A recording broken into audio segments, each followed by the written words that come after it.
The Worm Family has its picture taken by Jennifer Frank and David Ezra Stein.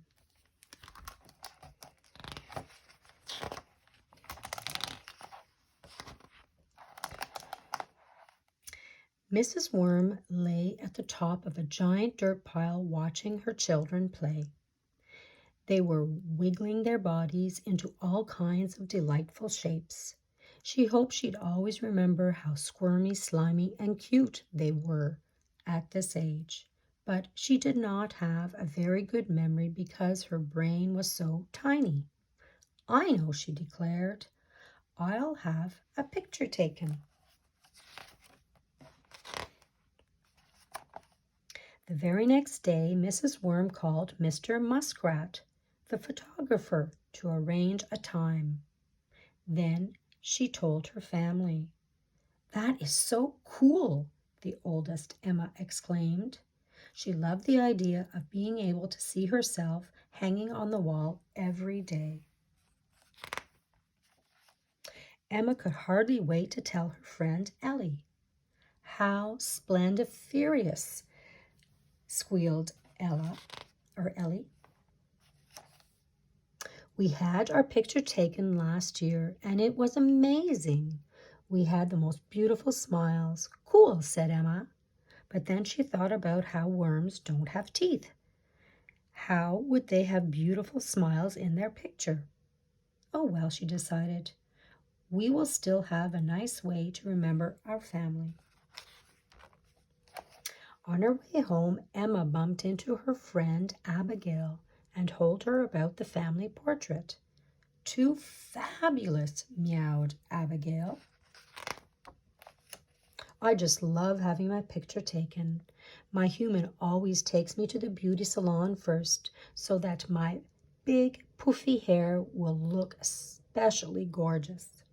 "Cool," said Emma. But then she thought about how worms don't have hair. How could they look poofy and gorgeous in their picture?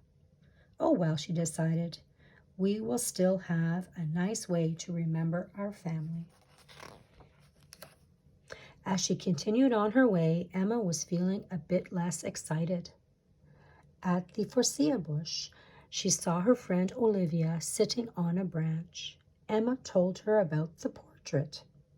"Oh, wow-wee," squealed Olivia, a fleeting high above Emma's head.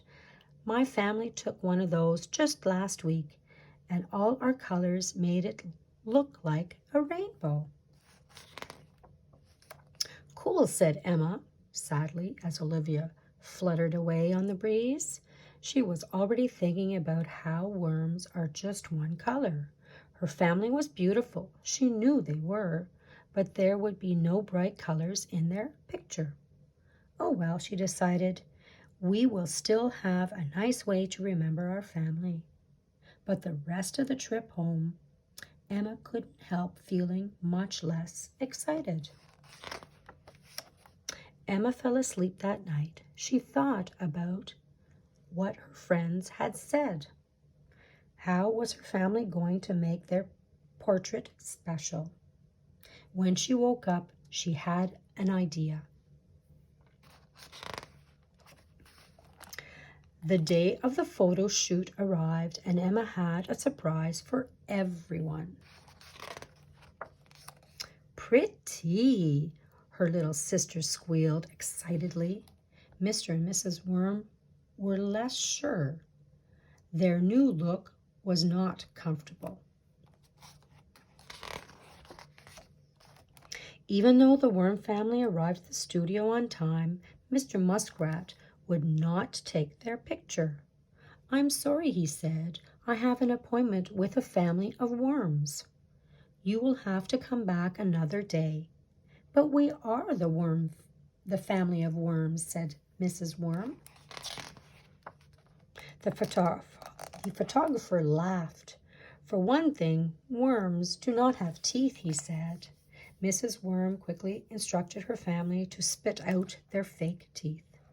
"And they do not have hair," said Mr. Muskrat. The family took off their wigs. And They most definitely are not colorful. The family undressed. Ah, they all said. Oh, said Mr. Muskrat, looking very surprised. I'm terribly sorry. I didn't recognize you. Then together the worm family wiggled and squiggled and squeezed into a delightful pose only a worm family could make. Mr. Muskrat snapped the picture. The first of their many annual portraits was taken. The next morning, Emma sat with her family, admiring the portrait now hanging in the worm hideaway. It's perfectly perfect, she whispered, and she would have reached out and given them a great big hug if she had arms.